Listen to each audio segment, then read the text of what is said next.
What we will do in the second part is a case study of a specific competition you might have heard of, the so-called Netflix prize, and the role ensemble methods played in winning that competition, winning that prize.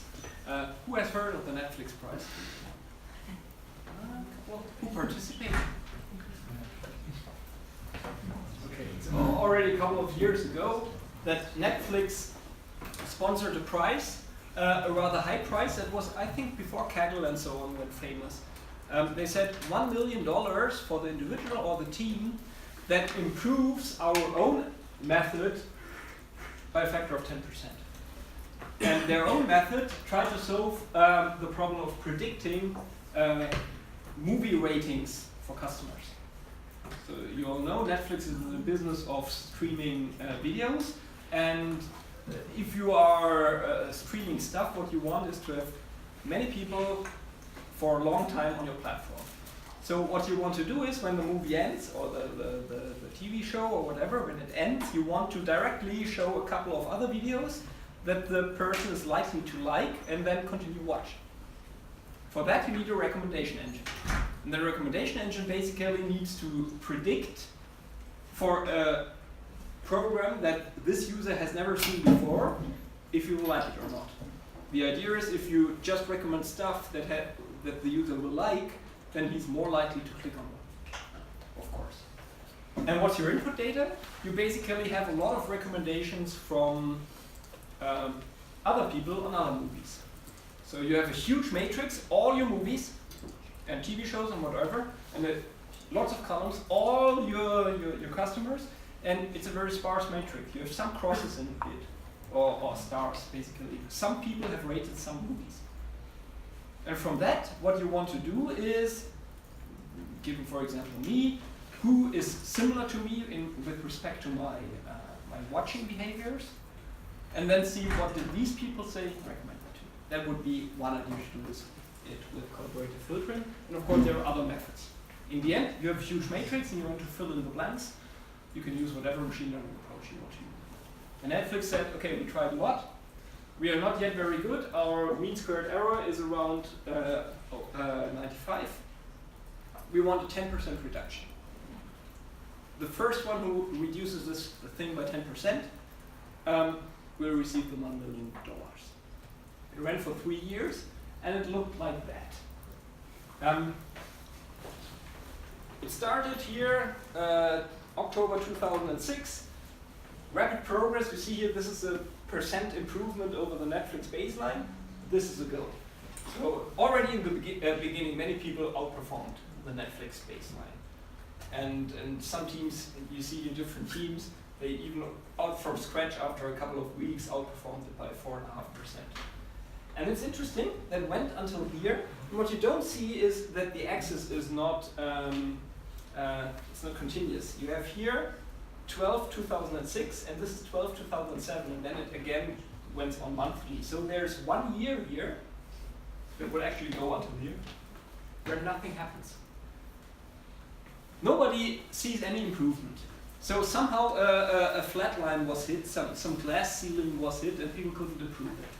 And then what happened was teams started to unite. Teams started to say, okay, we cannot improve it alone, but maybe you have worked on something else during the last year. Let's put that together and see what we can do. So that was the leaderboard at a certain point in time. You see here how much improvement they had. And we will now have a look at certain entrances in this leaderboard towards the end of the competition. So after a while, so that's not at the end, that's intermediate results still, people went from these, I don't know, whatever, 4.5% here, where the first 6%, where the first glass ceiling was hit, they went up to 8.5%. And the best performing methods all used ensembles. For example here, a team called Rookies, they achieved a 6.75% improvement over the baseline, and they said the following: thanks to Paul Harrison's collaboration, a simple mix of our solutions improved our result from 631 to 675. Simple mix, a mix of solutions. That's already an ensemble of sorts. Simple one. That's basically like bagging. You just don't have to resample because you take the results of somebody else who already probably does something different than you. You just combine it and divide by 2.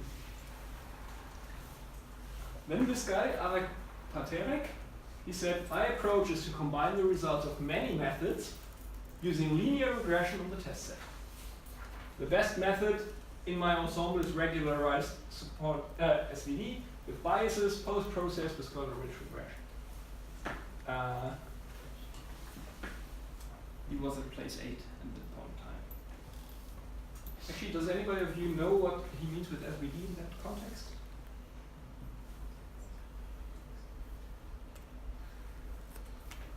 Single value composition. That could be. That would also be my guess, but I'm not completely sure if that makes sense. I mean, we have a matrix factorization problem, so singular value decomposition somehow makes sense, but I just remember that this acronym is somehow ambiguous. It could mean different things, and I'm not completely sure here. Anyway, University of Toronto. That's the university where Hinton is and all the important people, right? So they say when the predictions of multiple RBMs models and multiple SVD models are linearly combined, we achieve an error rate that is well over 6% better than the score of Netflix's own system. So they have different models, and they combine them just linearly. A simple mix of stuff they have. Now we move up in the leaderboard. Team Gravity. Team Gravity uses different approaches. They wrote a paper on it, or wrote it in the style of a paper, and I just copied a table from there. You see here single methods and then methods that combine 2 or 3 approaches and reduce the mean squared error. And then teams started to go even together. Gravity alone was here. This is when gravity and dinosaurs unite. Dinosaurs, that was this team. Dinosaur planet and gravity together becomes when gravity and dinosaurs unite. And you see it goes from 8 and 8.18 to 8.38% improvement. So if you want to really go high, where the air is quite thin, you have to come up with special measures. Then there's the case of Corbell. Corbell writes, our final solution consists of blending 107 individual results. And we're not speaking here about a random forest with 1,000 members, which are all decision trees and can be trained in 5 minutes or so.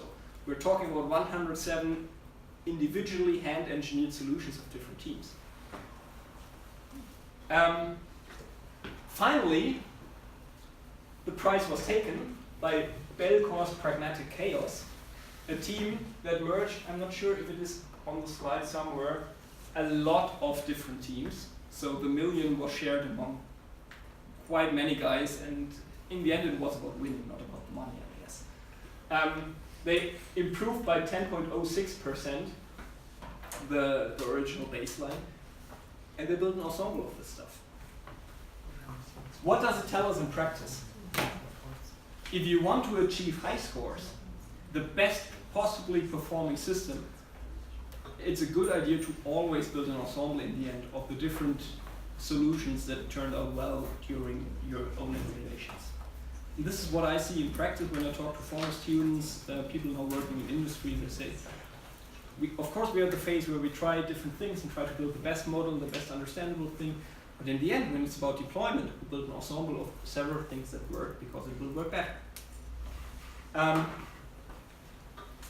Ensembles, like here it was in the end boosting methods, but that's, I think, not too much the point. They had their hype before the deep learning hype. Like, where everybody was just, we do something with ensembles. And just that the hype is over doesn't mean that the method is bad enough. We basically still see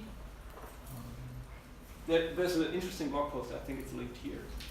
We still see 2 kinds of different data in practice. If your data is table-like, Excel-like, probably the best you can do in the end is to build an ensemble using a boosting algorithm like, where is it? Probably in the next slide, XGBoost. We'll talk about it in the next slide. If your data is more images and stuff, you're more going down the road of deep learning and maybe in the end build a small ensemble of several deep learning algorithms. But ensembles have their place. Interesting thing. So this is all you should use ensembles. You have to. It's best practice. You do that. Negative point. In the end, Netflix paid 1 million. They had a lot of publicity around it. They got a lot of interesting ideas, probably hired a couple of guys, which in the end paid off for them. But they didn't use a fine model because it was too complex. Because if you have an ensemble of 200 different hand-engineered pipelines, you do not want to maintain that.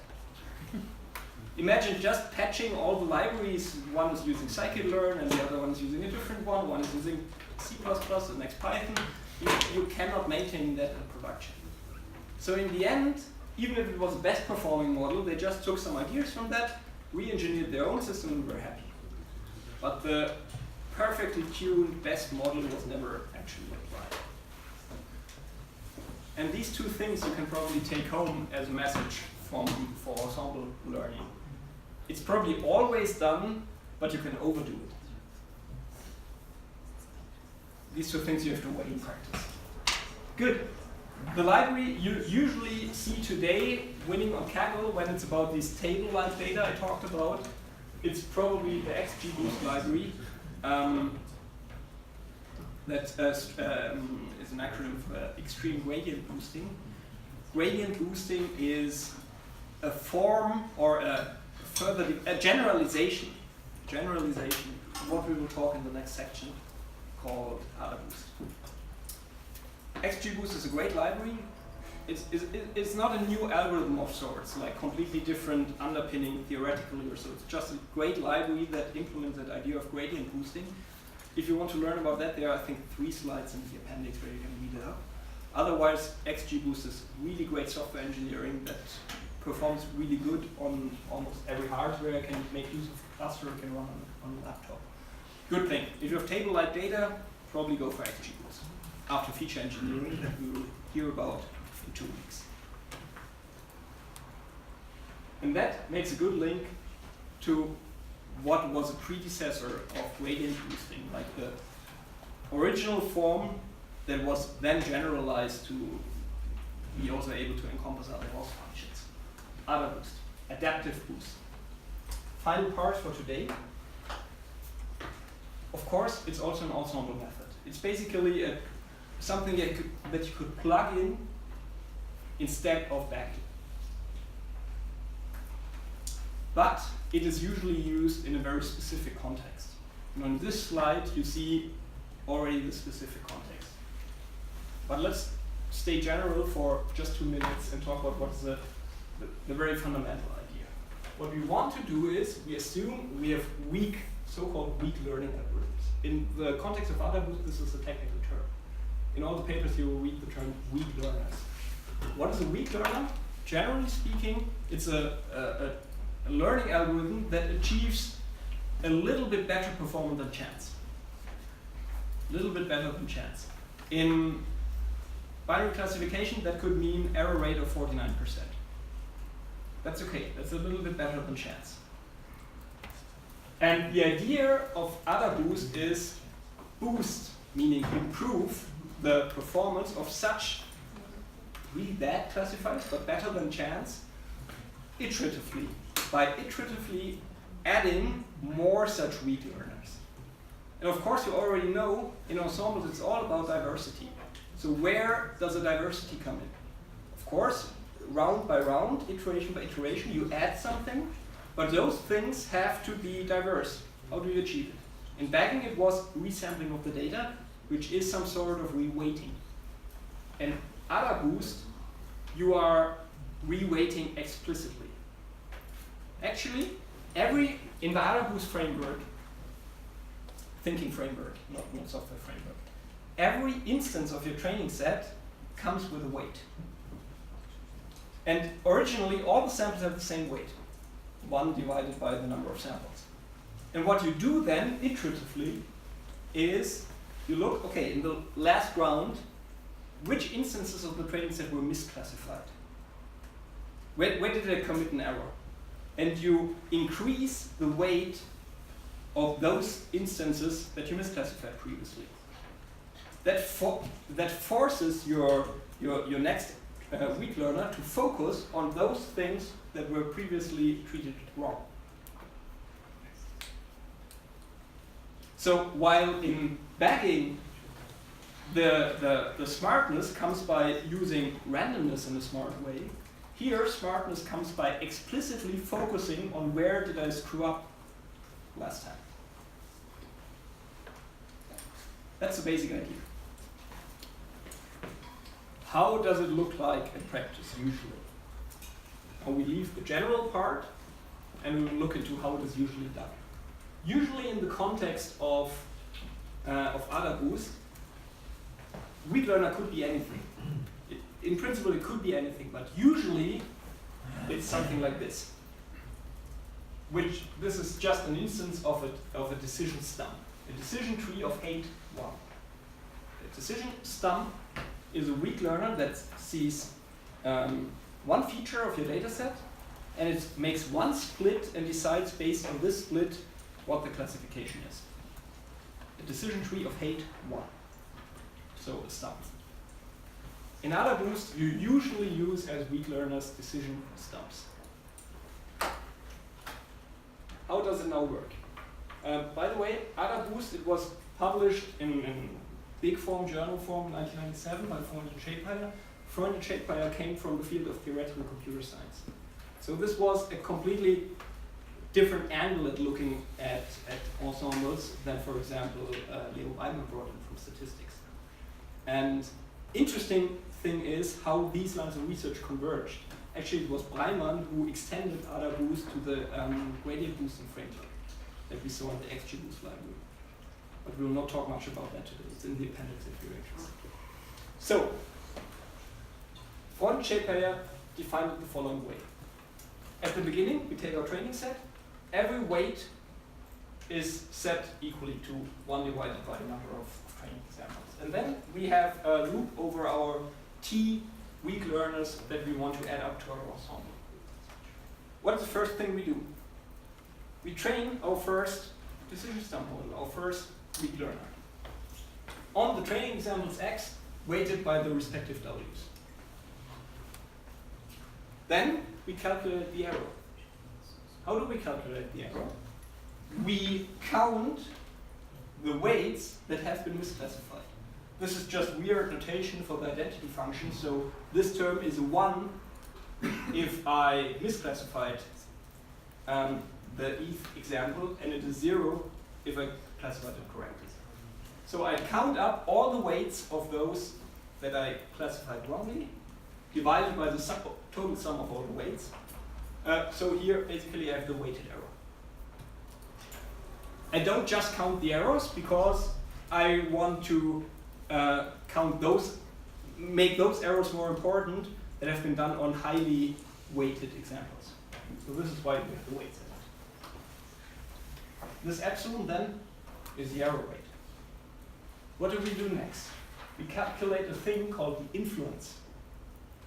And the influence is 1 minus this error divided by the error taking the log of it. If you're a little bit like me, I could stare on such an equation forever and don't get a good intuition what it means. I know there are people that work differently. I usually envy these people, but luckily there's a remedy for it. We can just plot it and then intuition will emerge. So what do we have here? We have the error on the x-axis versus, so the error, this one, the epsilon, versus this influence, alpha, on the y-axis. What do we see here? When we have an error of 0.5, binary classification 0.5, that means chance. The weak learner is just guessing, completely random. No signal in the noise. The influence is 0. as that makes sense. Something that is just completely pure non-information should have absolutely no influence whatsoever. When our error decreases, the influence should go up. This makes sense as well. And the log basically is responsible for that it's not linearly increasing, but exponentially increasing here. So as soon as we go very low with the error of this weak learner, our influence gets very high. Make sense so far? Let's look the other way around. Let's say our error increases, and still we are in the binary classification case. That's a little bit like maybe you have a mate for many years already and you're used to driving along very often, and usually you're the driver and your mate is on the next seat, and usually when he says go right, you know, you go left.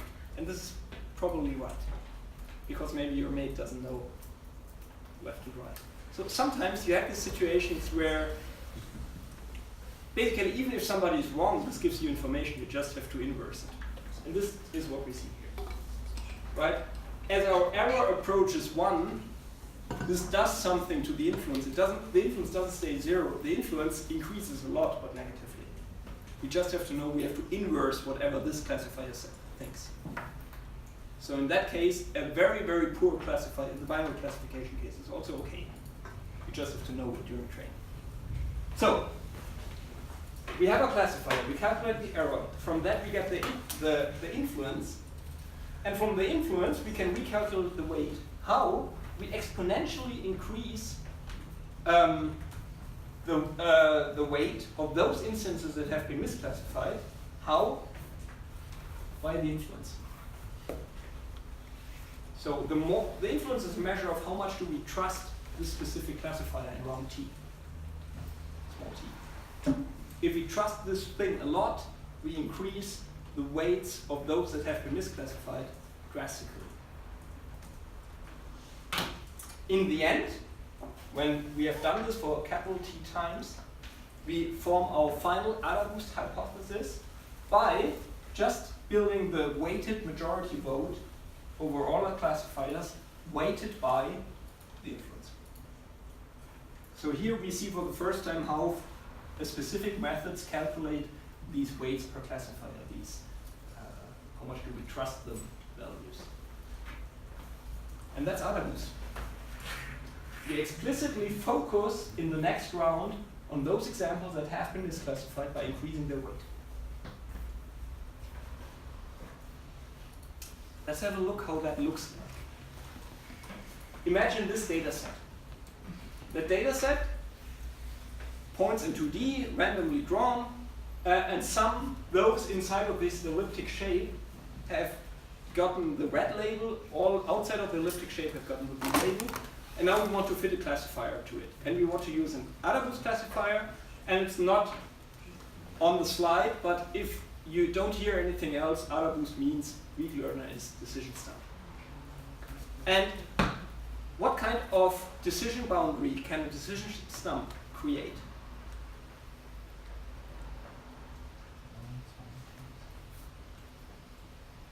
Just only 2 nodes. Exactly, just One split. perpendicular to the axis, basically. It can choose which axis, and then it can be perpendicular. It can divide this axis. So that's all a decision stump can do. AdaBoost after 1 round is nothing else than one decision stump. So we don't assume that an AdaBoost classifier after few rounds can perfectly classify the elliptic shape, because the only thing it can do is say, okay, everything left of it is blue, everything right, red. Or it can divide here and say everything there blue, down there red. It cannot do anything else but just a split. So it will take a while with several splits to somehow come close to this round kind of thing. Okay, and this is what we see here. After only 1 round, 1 iteration, we basically have rectangular decision boundaries. What you see here are 2 splits. I usually would say after 1 round it should just have 1 split. I checked it a couple of times in the publication here by Elder and his colleagues. No, it makes sense. And you have two nodes, you can have two arguments if it's greater or less than. Exactly. Greater. That's you can do several splits even with one. Usually that's a parameter in your decision tree library. So we see here one stump that splits on this axis 2 times. And you have 2 perpendicular lines here. And we see all these points, they're classified correctly. So they have a small weight indicated by small bubbles. All the points that are wrongly classified increase. After a couple of rounds, 20 here, we see, so now we have combined 20 decision stumps. We see most of the points are classified correctly, and those that have big weights, depicted by big circles, are those that are very, very close to the decision boundary, where we are not yet completely following the round shape that we anyway can only estimate. We will never come really close, because we have to estimate it with step functions, like the decision stumps. So this is how AdaBoost works. Iteratively adding decision stumps, or generally speaking other models, and focusing in the next round on the errors from the round before. Questions?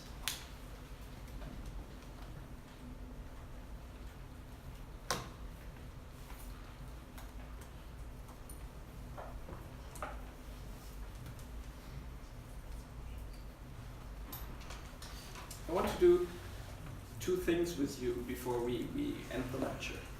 First is quickly look at some general properties of AdaBoost, and then look at a very, very interesting and non-standard application of it that became quite famous 18 years ago.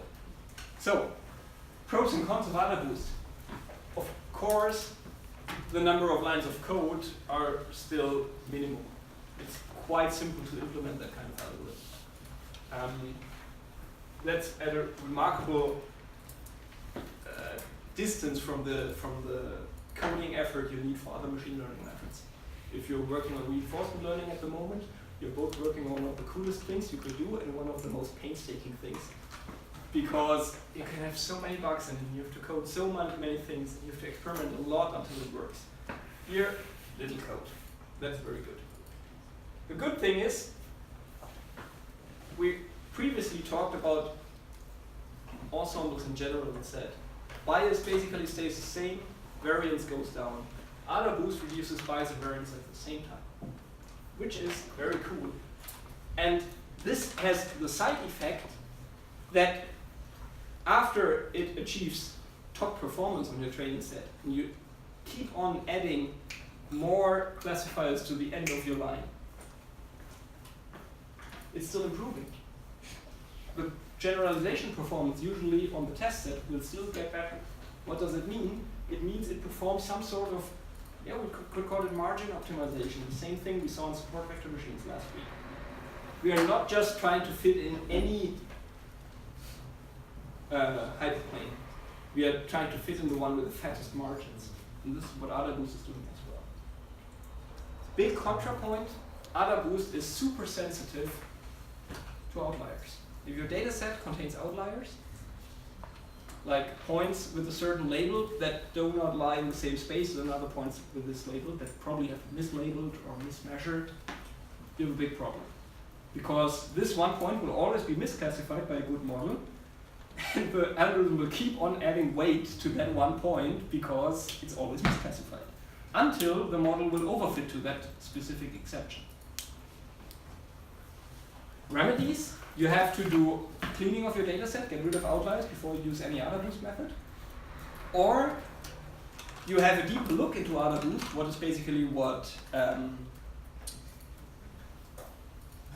guy we talked about before, the Reimann. Yes, thank you.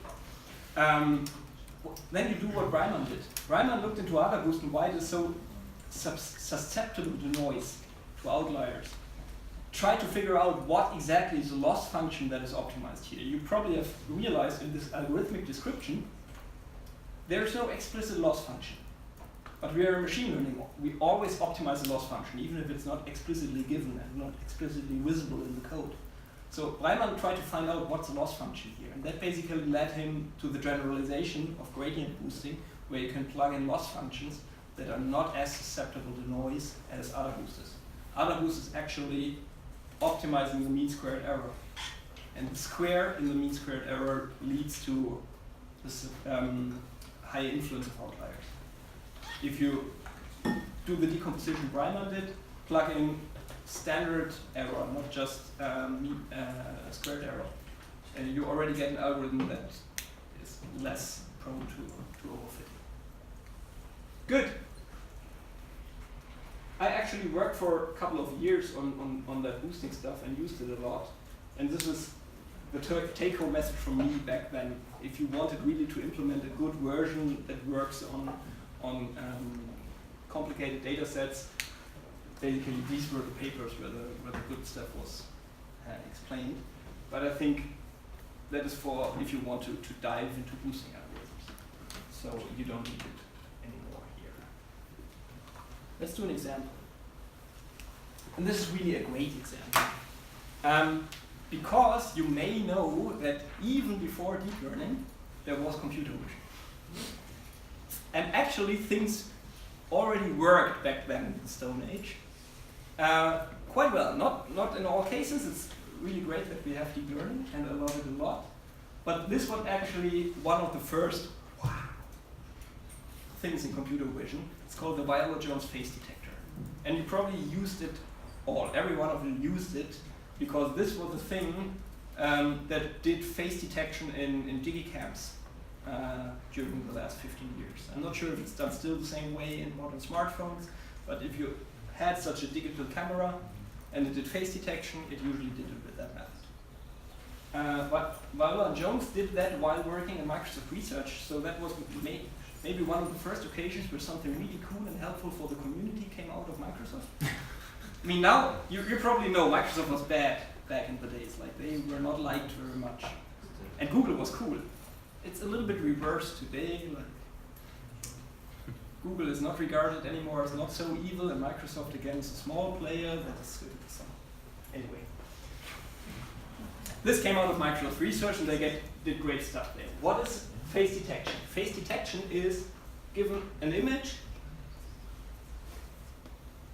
finding the bounding box for all the faces that appear. When they did it in 2001, afternoon. When they did that in 2001, 3 megapixel digicams were probably a good thing to have. So an image had not, I don't know, what do they have today? Whatever, more than a megapixel. But let's imagine such images had just 1 million pixels. Faces can be present on an image on multiple scales. They can be full format. And they can be as small as 5 by 5 pixels. How you usually do it is you rescale the image to different sizes and slide a sliding window over it. You can also keep the size of the image and rescale the sliding window, but you have to do several passes over the same image with different detector sizes. It easily happens that if you have in the order of 1 million pixels, you do in the order of 1 million passes over the image, just to be sure you find every face. That means this stuff, in order to work on an embedded device, needs to be quite fast, computationally. And one way to make classification fast is to do a very good feature selection, have very good features, and then a fast classifier on top of that. So back in 2001, people had to think about what do we do out of our pixels in order to build a model that can be implemented fast. It's not just your CNN, given all the raw pixels, bounding box will fall out of it. You see, the whole system is worth of study because there are lots of good design choices how to build a machine learning system. And you find all the details, I think, in 5 slides or so in the appendix. but we don't have time for it today. So, what was AdaBoost used for? AdaBoost is, as we talked about it today, a classification method. It's an ensemble method to build better classifiers, right? So usually in our pipeline, at least I think like, okay, we have a data set, we clean our data set, we extract some features, we build some model, we do ensemble modeling, we have a final result. So AdaBoost for me is or was a method for a specific part of the pipeline, the classifier building part. And sometimes it really pays off in machine learning to think out of the box, to not do what everybody else is doing, but to think, what is my actual problem here, how can I solve it? And you're all studying at the University of Applied Sciences. Usually you're confronted with problems that are not discussed in research papers because they're a little bit different, because they come from practice. And it will pay off for you if you take the general ideas you hear in courses like this and apply it to your problem in a creative new way. So what did Weiler and Jones do? They were faced with the problem of making face detection real-time ready. So it had to be fast, so they need to select features. And they came up with the idea that if we think about AdaBoost and that setup, this iterative improvement of weak learners by building a chain, here this sum, a chain of weak learners. If a weak learner is such a thing, a decision stump, then this thing operates on how many features?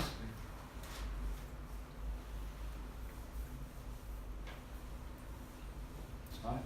2. In the binary case, it can give out 2 decisions, but actually it operates on exactly 1 feature. It looks at 1 column and splits the data set based on that column into as many classes as should be classified into binary. 2 classes, but 1 feature comes and goes. So actually, when we build an AdaBoost ensemble of big capital T, I don't know, 100 such weak learners, we're actually selecting 100 features, right? Not because AdaBoost is actually a feature selector, but when we use this kind of weak learner, a decision stump, then we are implicitly selecting features. So and that was the basic idea in one of the basic ideas in the Weiler Jones paper. They came up with the following idea. Imagine you have these black and white boxes that you can overlay over a patch on the image. And imagine you find a way, and they found it, how you can easily, very, very computationally efficiently, calculate the sum of all the pixels in the black part and in the white part. Then you can overlay these feature calculators over parts in the image, calculate the values, sum up all the pixels here, sum up all the pixels here, and use that as a feature for face detection. Why should it work? First idea was not that rectangular shapes are good features for faces. First idea was this can be implemented very, very efficiently. Basically after some pre-computation with four random accesses to an array. So you can calculate that very quickly. And like you see here, there are actually regions in the face where such a feature would be informative. Imagine eyes, eye, nose, eye. Basically, independent of the skin color, you have a color difference between eye, whatever is in between, and eye again. Because eyes have white in it, and you have shadows because of, I don't know how this is called, your eyebrows. So these kind of features are actually informative. What Weiler and Jones did, they created some basic shapes. Some of them are shown here. They scaled and stretched them in many different ways over a certain unit size of such a detection window. And every detector in every scaled and stretched form yielded exactly 1 feature value. In the end, they came up with nearly 200,000 such feature values that they can easily, quickly compute. But of course, they don't want to compute 200,000 features per patch, and they have 1 million such patches. So they needed to find which are the best, I don't know, 50 such features. and they trained an AdaBoost classifier that, by virtue of the decision stump weak learner, just classifies by one feature if you build an AdaBoost classifier of, every ensemble member classifies by one feature. And they use this selection of the AdaBoost method as feature selection. So they trained an AdaBoost classifier with, let's say, 50 weak learners. And then they looked which features were selected out of the 200,000. And these 50 features, they said, these are the most important ones. And that worked exceptionally well. There are a couple of other very good design choices that makes things more accurate, that make things computationally more feasible. And in the end, they built a system that had a very, very, very high accuracy. At the same time, was able to reject lots of false positives. I mean, if you have, we have 1, 2, 3, 4, 5 real faces. But I told you 1 million candidates. So you have to have a very low false positive rate, otherwise you will report a face on every image. They achieved that with that method. Great engineering, great science, and great application of AdaBoost, not just as a classifier, but also somehow misused as a method to do feature selection. Okay, that was probably the most well-known, the most prominent usage of AdaBoost ever. If you talk to anybody who has ever done something in computer vision and say Viola Jones, they can tell you the story of that. What brings me to the end? What should be your take-home message? Meta-learning or ensemble building makes the best out of the many models you probably built during your experimentation. It can be very, very easy, and bagging is a remarkably simple method computationally and implementation-wise. It's a very smart method regarding what's behind it. Why do the things work well? Because you do averages between the ensemble members in a very clever way. You reduce the variance, you can reach hypotheses that are not in your original hypothesis space, and you can overcome small data sets through the reweighting and resampling speed.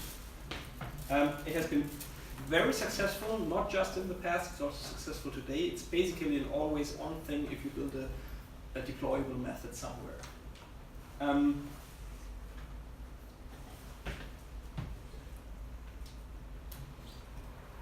I think immune is the wrong word here. AdaBoost is quite prone to overfitting actually, so you have to do something about it. It's the opposite. It's just strike that through, it's the opposite. It's quite prone to overfitting, but you can do something about it. You can get rid of outliers, and